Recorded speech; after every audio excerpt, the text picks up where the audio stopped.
Join Chris and Suzanne Vester today on Faith, Family, Fulfillment as they lead discussions on creating a strong bond and having a loving relationship through Christian values. Guests on the show share insightful stories and ideas to enhance a positive family upbringing and create trust in one another, as well as providing encouraging words of wisdom everyone should hear. And now, here are Chris and Suzanne. Well, hello, and welcome to another episode of Faith, Family, Fulfillment. I am your co-host, Chris. And I'm Suzanne. And we have with us today, Kassie Hanson, founder and owner of Talk to Me Mama. And with this TAL, Talk, the number 2 Me Mama. She's a speech language pathologist. I can't wait to hear what that means. I'm really curious as to what that means. Jesus lover, wife to, get this name, Paul Timothy. Could not get more biblical than that. 3 daughters, Hadley, 3.5, Josie, 1.5 years, and she is a brand new mother. 4 months. Kaya, did I write that down correctly? Yep, you're saying it right. Awesome. And so we're going to dive deep into her passion for why speech pathology is what she follows. We're going to talk about how being a mom changed her life. Just a lot to unpack here. I'm going to pray us in and we'll get started. Sounds good. Lord, thank you for this opportunity today to hear the importance of good communication. And by having that story about good communication, I know that the story that you want to hear that gives you the glory is the story that will be told. I'm asking you to lead us and guide us in this conversation and keep us in your will. In Jesus' name I pray. Amen. Amen. So Kassie, first questions first. What is a speech language pathologist? Tell me what that's a lot. Yeah, it's a mouthful. You'd think we would get it better since our thing is communication, but it is what it is. So a speech language pathologist is so many things. You can work in hospitals, you can work in clinics, you can work in schools, you can work in homes. You can work with kids that are 0 all the way up to people that are on their deathbed at 99. It is an amazing career. I love it. The focus that I have is in pediatrics, so children, and specifically birth to 5, actually. So I work with parents to help their kids communicate. It could be if they are not talking at all, or if they're talking and it's hard to understand. I've also worked in the elementary section, which is also really fun. I've never liked hospitals, just not for me. It scared me from the beginning to have someone's life in my hand. I liked the simplicity of being with children and playing with them instead of making sure someone stayed alive. Right. So what does that entail? What's the day-to-day? Tell me. Yeah. It's gotta be language study of some sort, but what does that mean? Yeah. So when I do my birth to 5 work, it's kind of use a coaching model with our parents. So we help parents figure out how to help their children. So in a given day, I might evaluate a new child that they have concerns for. And then I also might work with several families that have different concerns. So the family in the morning might have a 2-year-old that doesn't have any words.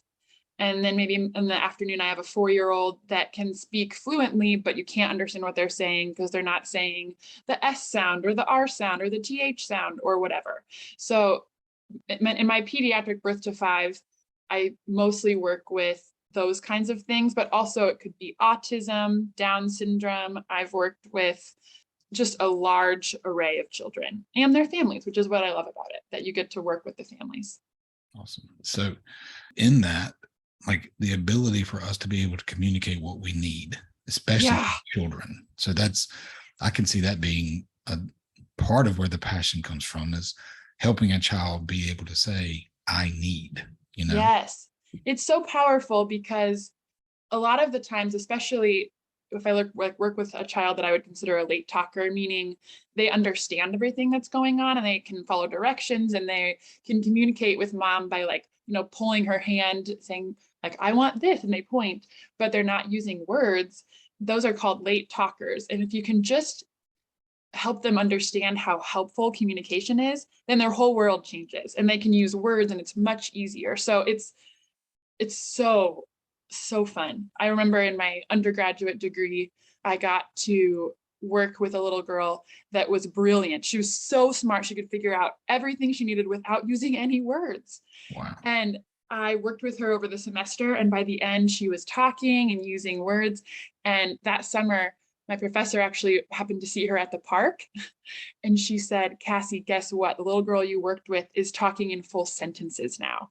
And it was just like, from then on, I was hooked. I loved the idea of opening up worlds for children because it's frustrating for both parents and kids when you can't communicate and they end up with more tantrums and frustration, and the moms and dads are frustrated, the kids are frustrated. So I love working with the whole family. It feels very holistic compared to sometimes, when you're at schools, you just get the kids for like a half an hour, a couple times a week. Where if you go into homes, you get to know people, you get to see their space, you get to talk. Sometimes I feel like I'm giving counseling to the parents because you just get to talk with them and you get to sit with them and really be with them in that time. So when you said that, what it sparks for me is like the level of frustration, because you're as a parent, like we want to fulfill the need of the kid. Like it's just big desire, and them not being able to communicate that need would be super frustrating. Yeah. So, and you said you feel like sometimes you're counseling. How does that go? Like, how does that conversation look? It's just interesting because it really varies on the family, but I've had more than one family like break down in tears because they've just tried everything and they're frustrated and tired. Their kids are frustrated and tired. So it's just a chance to kind of affirm them and tell them that they are doing their best, because so many parents are like, what did I do wrong? And it's like, it wasn't you. It probably wasn't you.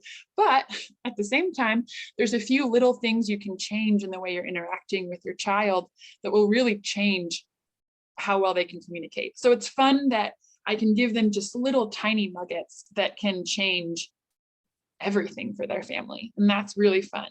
And it's also interesting because just being in someone's home, especially if they're a stay-at-home parent, then having another adult come into their home is sometimes just like, oh, can I just talk to you?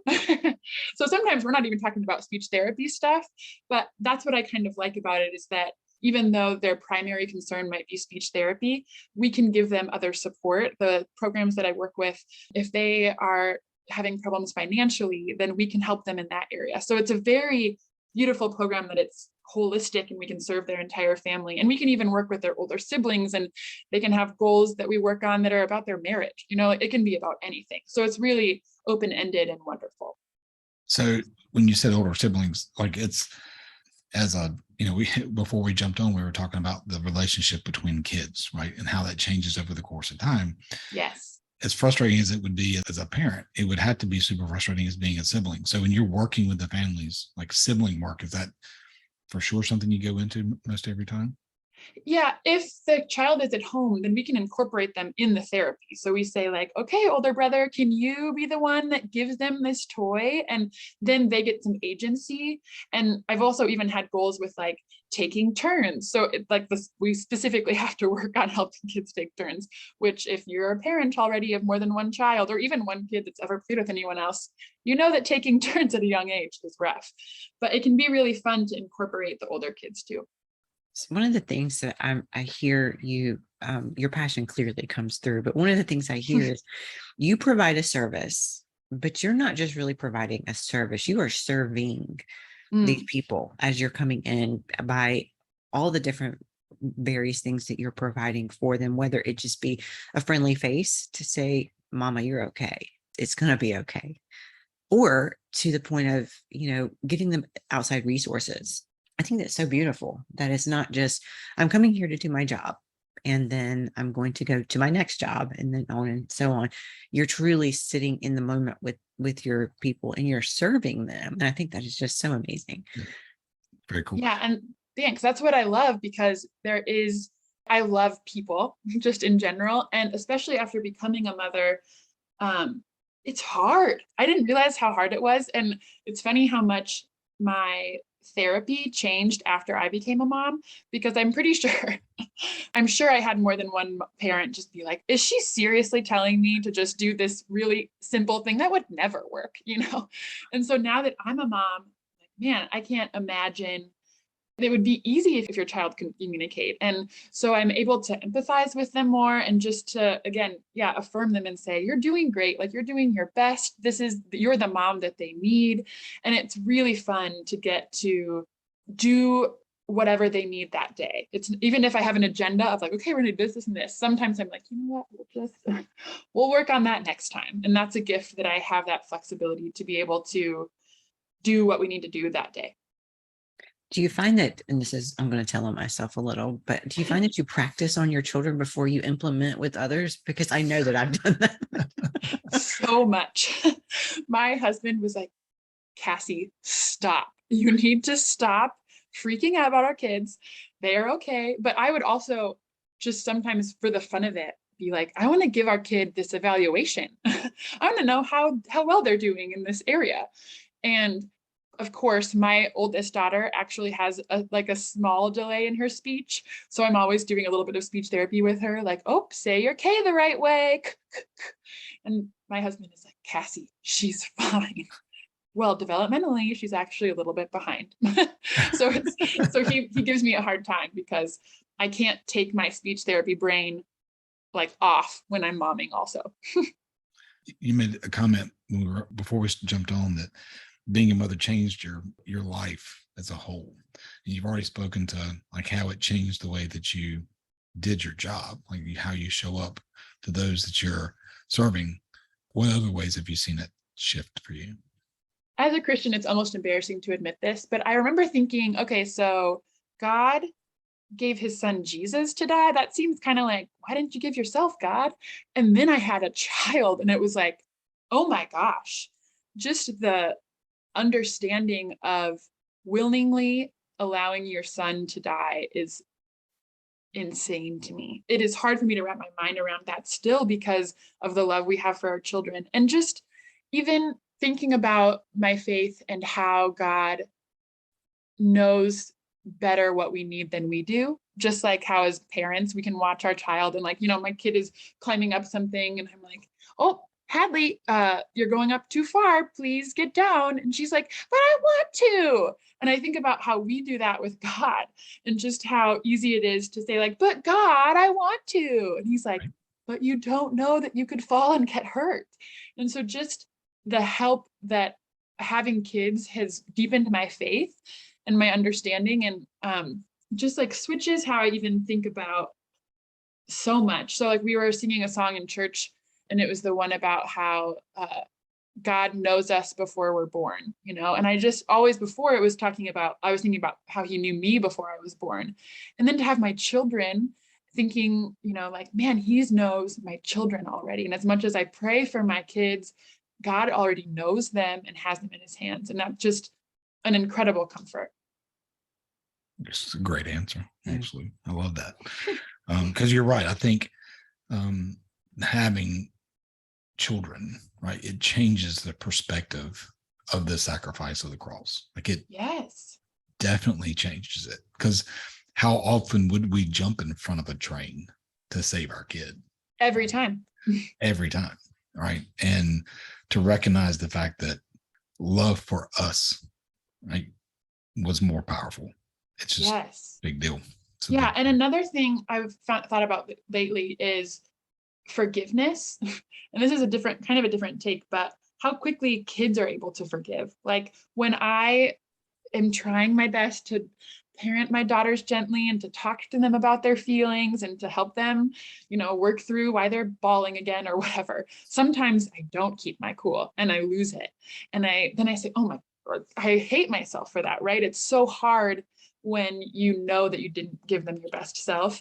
But then like 5 minutes later, they're like, Mommy, come play with me. It's like, man, I wish I could forgive that quickly. Like we hold grudges so easily and kids don't. They just don't. And it's an incredible thing that they teach us kind of. And even like we have like lots of different little story Bibles around our house. And without even like forcing my girls' hands, it's their favorite book to read. They like constantly are like grabbing the Bible. Mommy, can we read a story from the Bible? My 1.5-year-old, says Bible already, she like points to it and is like, Bible. So it's just cool that they, have a hunger for that, for the word. And I'm like, man, why can't I want to read the Bible as much as my kids do? So just, you can learn so much from children in a million different ways. Right. So you think about what you just said, right? We learn the ability to hold a grudge.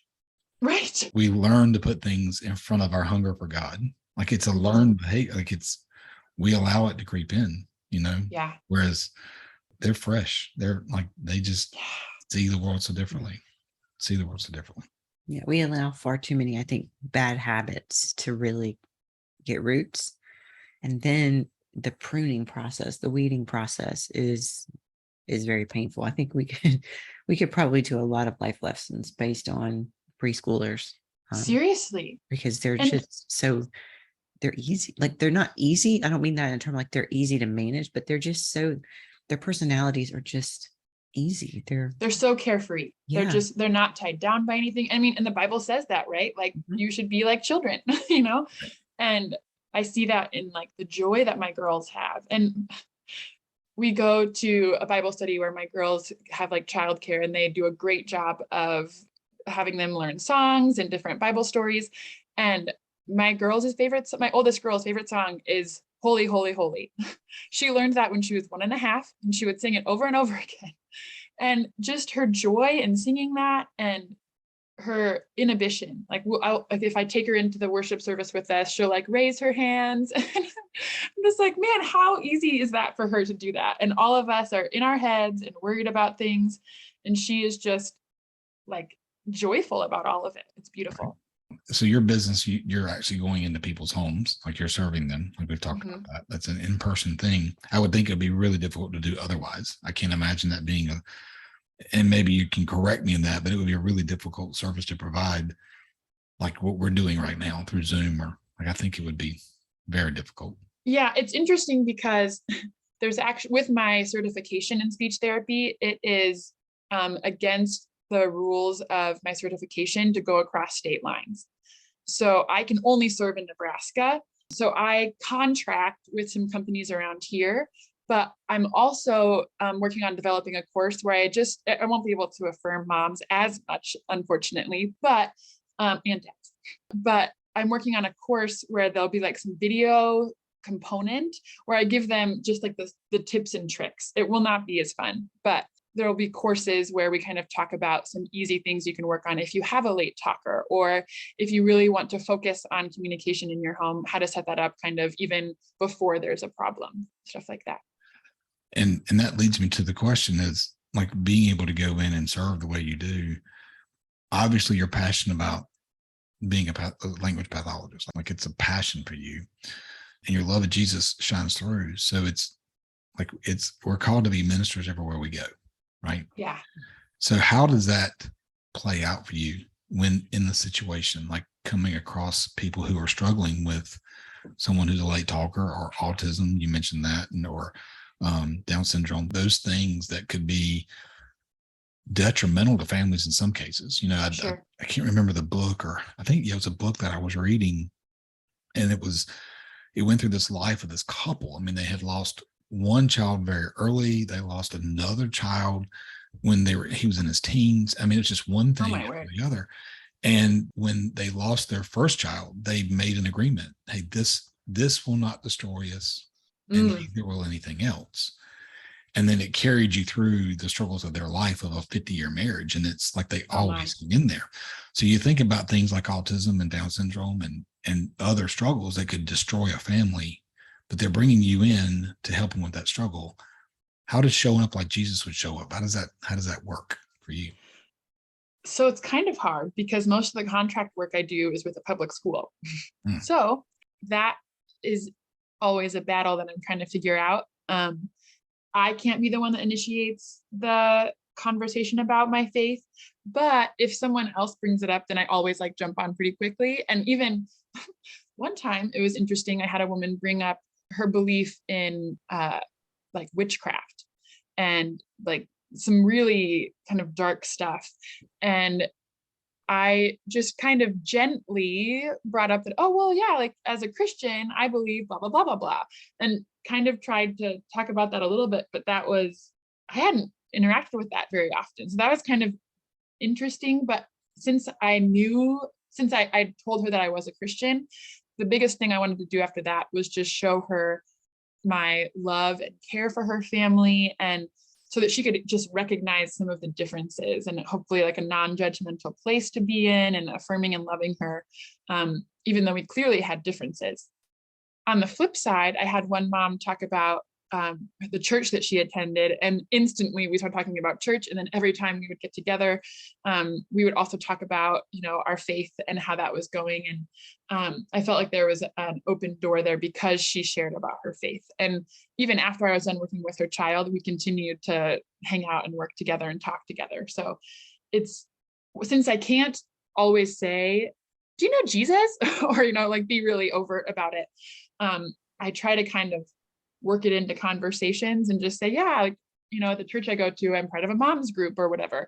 And then just be a little glimmer of light in their day, and show up with, joy, compassion, the kinds of things that Jesus served us with as I work with them, since I can't just talk about my faith very openly as a public school employee. I had a conversation, this has been years ago, and the guy that was having the conversation said, if we could think about the fact that in a situation like yours, where because of it being in public school, you're not supposed to bring it up. If we think about, and it's odd that I'm talking to a speech language pathologist, but what if we couldn't use our speech to communicate the fact that we're believers? Mm-hmm. Like, how does that change the way we show up? If we can't proclaim it, then how do we live it, and how do we show up in that space so that people go, what's different? Like, there's something different. Definitely. And that's why I try to be especially warm and open and caring, and trying to really like listen to what they're saying, and not just like ticking off the box, like, all right, I saw that kid, next. It's awesome.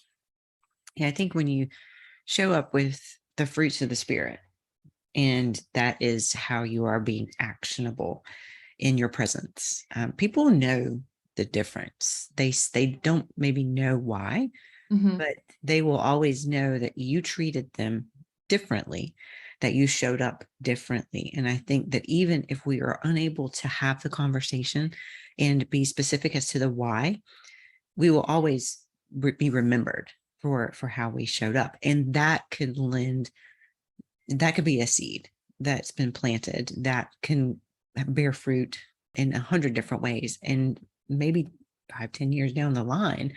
But us showing up as we're supposed to show up is what started that. Right. I think that's awesome. And that's exactly what I aim for, is just being a light in their day. Like when things are hard, when there's tantrums, when there's miscommunications, when there's hopelessness, just as I've said a couple of times already, just affirming the parenting and, helping them feel like they're doing as much as they can, giving them tools so that they can make progress, and even just like loving the child, because sometimes they just, there's a lot of friction between parenting and the child because of the frustration. And so, being playful and being silly and, just being a safe place for those kids when there's a lot of frustration in their lives and a lot of situations they're not sure how to handle because they can't tell you what they want. So in being very tactical with what you do, if someone is listening and they aren't really sure, okay, is this something I need to check into for my child? I've noticed my child may be struggling in different areas. What are some key hallmarks that you would say are definite indicators that, yes, maybe we need to carry a conversation a little farther? Sure. So there's there's specific and good kind of age ranges and times that you should be able to have certain words. So like by about 1 year old, you should have at least one word. I like that correlation. It's easy. 1 year old, one word. But there's definitely like a sliding scale. So if they're understanding still at 1, but if they're at like 18 months and they haven't said a word, that would be concerning. At 2, the average child has about 200 words. So another easy correlation, 2 years old, 200 words. But if they don't have, and again, it's hard because in this age, there's such a wide range, because at 2, you should have 200 words, but you won't qualify for services unless you have under 5. So it's a frustratingly large range.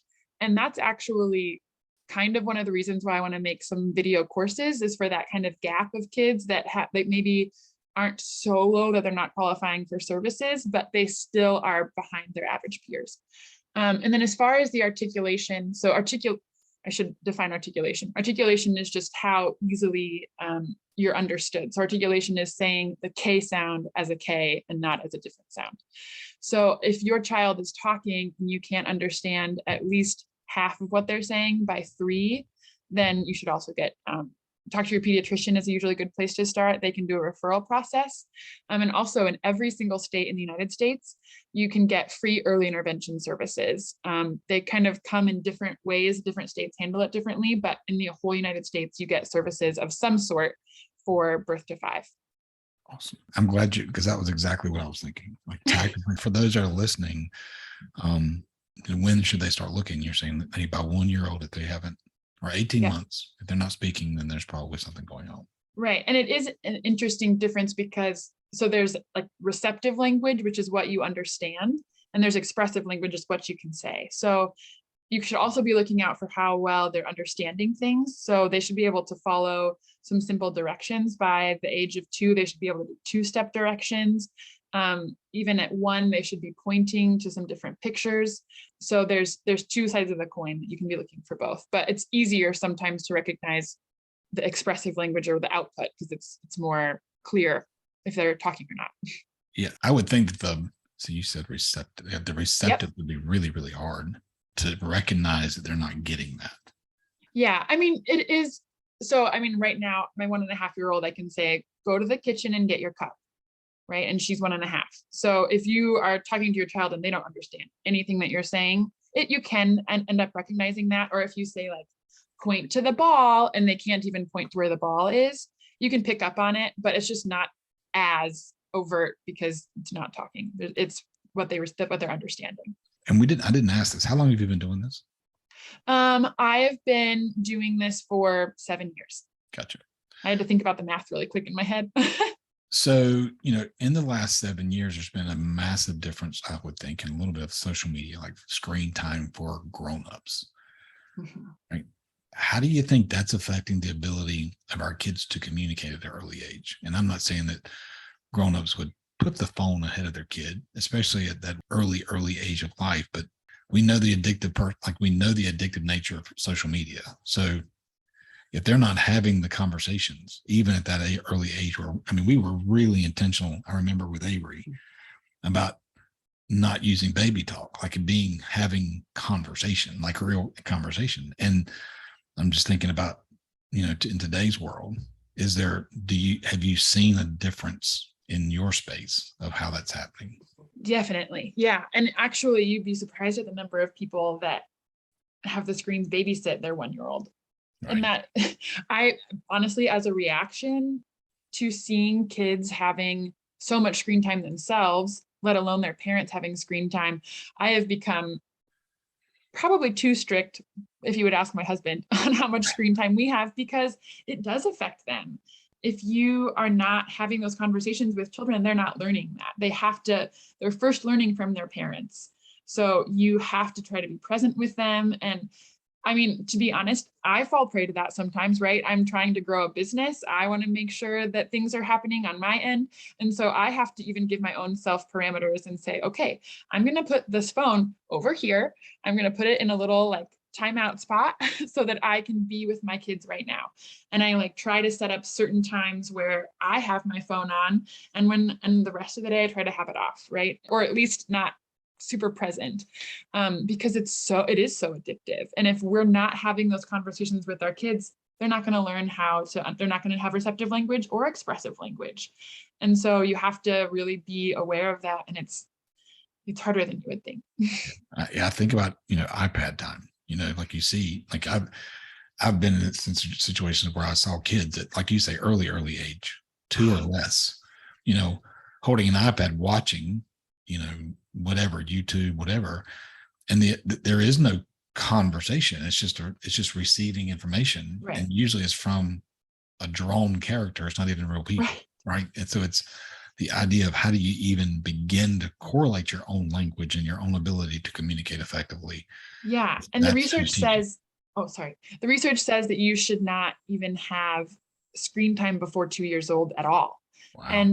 But it says if you must, or even as kids get older, it's important to interact with them on the screen. So if you're going to watch, Daniel Tiger's Neighborhood, which is a popular toddler one, then you should be watching it with your child and saying, oh, what did Daniel just say? Or why do you think they're doing that?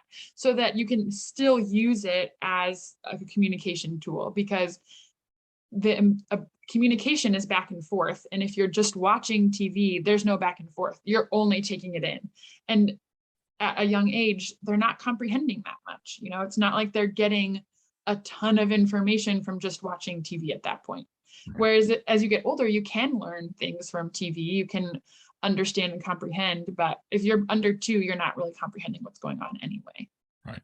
And I think that goes back to, we've said this multiple times, that our kids catch a lot more than we teach them. So, and when you're learning, especially young, like I would say probably from birth to 3, they're watching your face so much to know kind of what's going on in their environment. And to a very large degree, I would think they're watching how you form words in order to learn how to form words. Yep. So I think when you're not engaging and having that, FaceTime with your child, that would carry on even farther. Because I know with our kids being the age that they are even now, some of their peers, and this is maybe not even in the same realm, but they have a hard time having conversations. Like they have a really hard time with the dialogue component. And I think maybe it even started like in preschool with them. Yeah, because we've had that conversation a lot with our children. Like you learn, like stop texting someone, pick up the phone and call.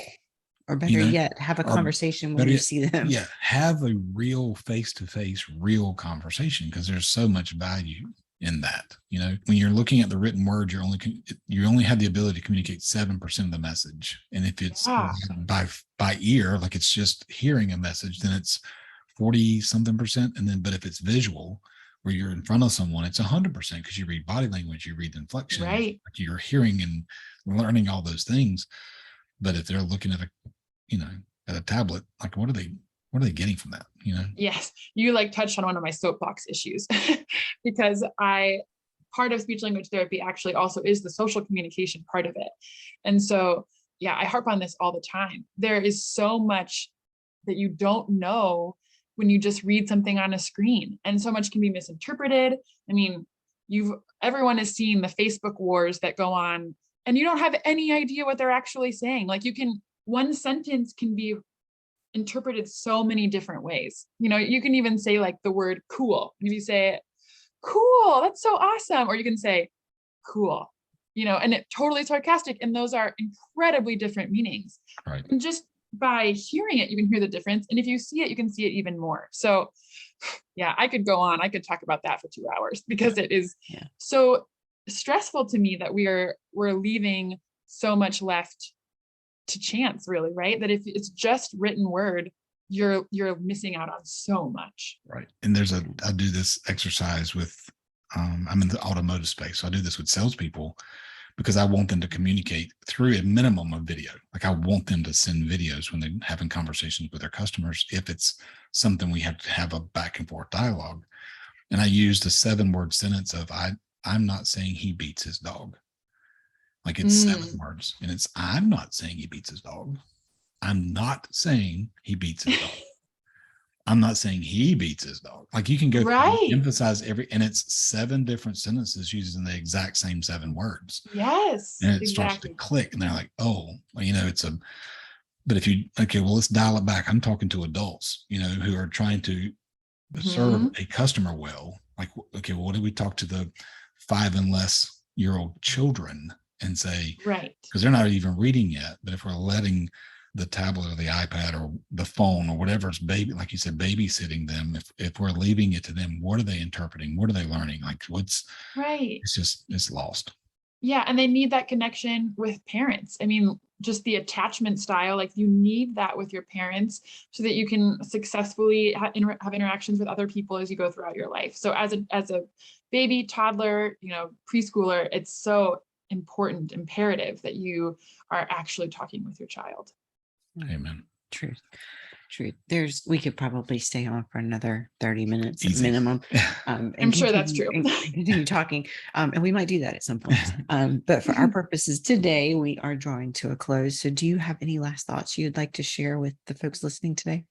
Yeah, I guess it's interesting as a Christian and as a speech therapist, it's really cool to understand how much children can understand at a young age. I think it's easy to dismiss kids and say, oh, well, they're too young to understand God's word.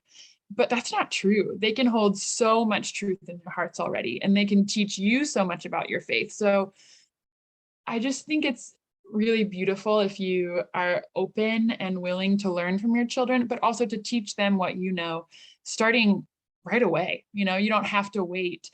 And they might not catch every single thing that you're saying, but they will start to have those seeds of truth from a young age. And I think that's a beautiful opportunity that can be missed if you're not aware of it.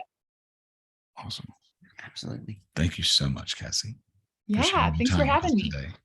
And I know that the listeners will be blessed. I hope that it draws attention to where they see there may be a deficit in their own children and they reach out and get some help. Yeah. Because the better the world communicates, imagine what could happen if we could learn to communicate, right? Yes. Without screaming at one another. So, I always ask the guest to pray us out. Would you pray us out? Yeah, I'd love to. Lord, thank you so much for this conversation, for children, just the joy that they bring us, the lessons we can learn from them. And we pray that as people listen to this, that they would just examine how their kids can teach them and what they can teach their children, Lord, and that you would bless all of our days as we go. Amen. Amen. Kassie, thank you again. Appreciate it. Thanks. Thank you for listening to another episode of Faith, Family, Fulfillment, brought to you by Chris and Suzanne Vester. We hope you enjoyed listening to this week's guests and stories. If you liked what you heard, please consider subscribing wherever you listen to podcasts. Follow Chris and Suzanne on Instagram at HVAUTOCOO and Suzanne.c.Vester. That's at SUZANNE.c.VESTER.